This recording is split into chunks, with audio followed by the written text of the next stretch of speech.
Good morning, students. Our today's topic in the subject of Business Studies O-Levels is Information Technology, that is IT, and the communication. So concentrate yourself. We are going to read the use of the information technology in communication.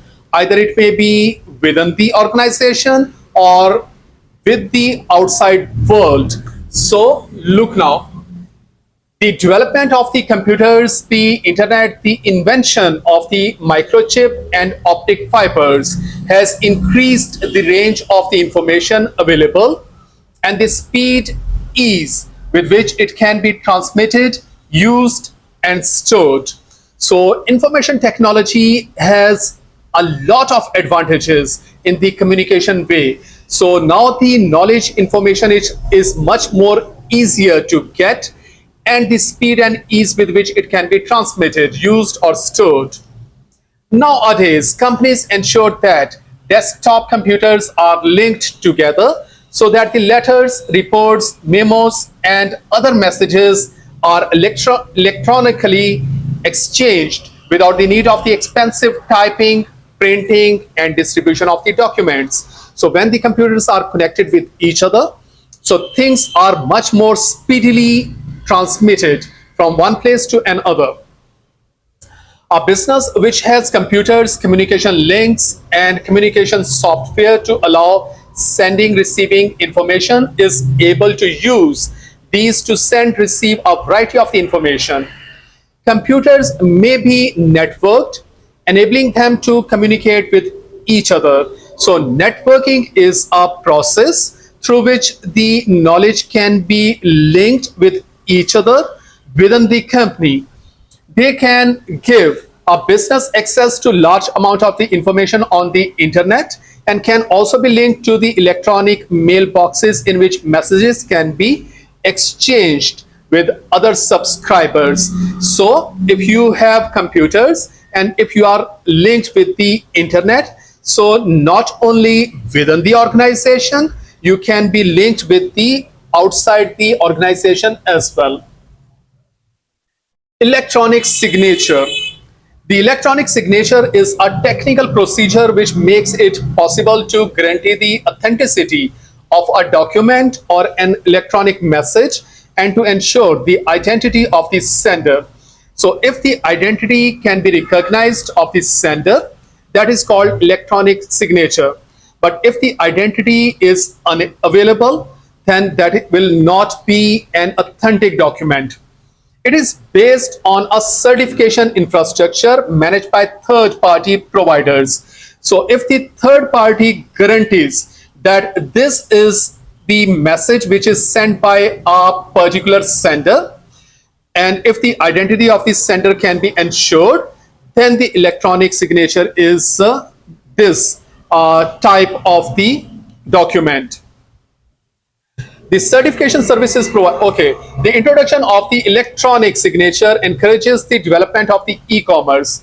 Under certain conditions in a lot of the countries, the law assigns equal status to the electronic signature as a handwritten signature. So if the handwritten document is there and an electronic document is there, but if the identity of the sender is identified and showed, then the electronic document will have the equal status. The advantages of using IT in sustaining the business operations are. So here we are going to read some of the advantages. Businesses can keep information and access it easily when required. This may include information on customers, suppliers, government regulations, and workers. So you can keep information and have access on all these things by using the information technology. The next advantage is the existence of the new methods of the communication. Internet, mobile, telephony, video phone allows business to have the newest and the most accurate information within seconds or minutes. Because as you know, the mobile is now a window through which we are connected to the outside world, we can have the newest and the most accurate information within seconds by using the information technology. For instance, updates of the stock price can be received on the mobile phone. Documents and tables can be received and sent from your handheld while flying at 10,000 meters above the ocean. While you are traveling in your plane, video meetings can be held with no matter how many participants spread in our company's offices around the world.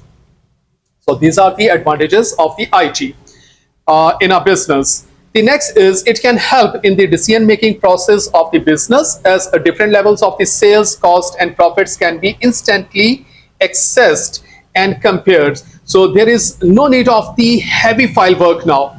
Every information is now stored in your handheld mobile, that is a type of the computer.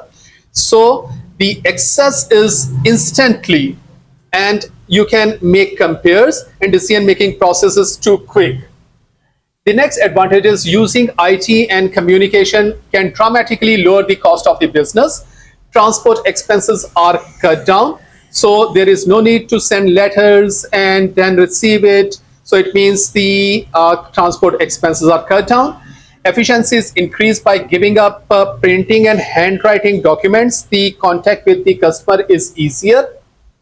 Feedback and precious information is received so that the company can customize its product and services accordingly. So these are the advantages of the IT in the business. But there are some problems at the same time. Number one is the need to recruit and train new staff to use the new technology can be costly and time consuming, because to train the staff to use the IT according to your business needs is costly and time consuming. You have to train them. Number two, the security of the personal information held on a computer. To overcome this problem, the UK government passed the Data Protection Act in 1984, which limits the amount of information a business can hold about a person. Second, gives individuals access to the information about them so that they are able to challenge it. So if someone has your knowledge in his computer, then you have the right to access to the information. Okay, the next one is lays down security measures that must be followed to make sure the data is not changed. So these are the uses, these are the advantages and the disadvantages of the information technology in the business. So I hope so this will be much more easier for you to understand the use of the information technology in the business. And read this lecture again, understand it, learn it, and make your notes. Thank you so much.